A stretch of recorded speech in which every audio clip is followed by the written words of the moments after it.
Starting ಯೂಟ್ಯೂಬಲ್ಲಿ ನೋಡಿ ನಾನು ಬಂದಿದ್ದು. ನನ್ನ ಜೋಬಲ್ಲಿ ₹1 ಕಾಯಿನ್ ಕೂಡ ಇದ್ದಿಲ್ಲ ಈ ದೇವಸ್ಥಾನಕ್ಕೆ ಬಂದಾಗ. ಆದ್ರೂ ಈಗ ಬ್ಯಾಂಕ್ ಬ್ಯಾಲೆನ್ಸ್ ಇದೆ ನನಗೆ. ಎಲ್ಲ ಕಡೆ ಬೇಜಾನ್ ಕಂಪ್ನೀಸ್ ಅಲ್ಲಿ ಅಪ್ಲಿಕೇಶನ್ಸ್ ಎಲ್ಲ ಹಾಕಿದೆ, ಯಾವ್ದಲ್ಲೂ ಸಿಗ್ಲಿಲ್ಲ. ಇದಾದ್ಮೇಲೆ ಎಲ್ಲ ಪೂಜೆ ಎಲ್ಲ ಮಾಡ್ದಾದ್ಮೇಲೆ ಸ್ವಾಮೀಜಿ ಹೇಳ್ದಂಗೆ ಇವಾಗ ಜಾಬ್ ಸಿಕ್ತು.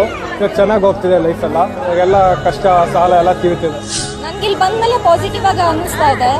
ಬಟ್ ಇಲ್ಲಿ ಇಷ್ಟೇ ಕ್ರೌಡ್ ಇದ್ರು ಏನೇ ಇದ್ರು ಇಲ್ಲಿ ಶೈನ್ ಆಗ್ತಾ ಇಲ್ಲ, ಸುಸ್ತ ಅನ್ನಿಸ್ತಾ ಇಲ್ಲ. ಎಲ್ಲಾರು ಬರ್ರಿ, ನಿಮ್ ಕಷ್ಟ ದೇವ್ರ ಹತ್ರ ಹೇಳ್ರಿ, ಜನಗಳ ಹತ್ರ ಹೇಳ್ಬೇಡ್ರಿ. ಜನಗಳ ಹತ್ರ ಹೇಳಿರಿ, ಅಕ್ಕಪಕ್ಕ ಹಂಗೆ ಈಟಿ ತಗೊಂಡು ಇರ್ದು ಬಿಡ್ತಾರೆ.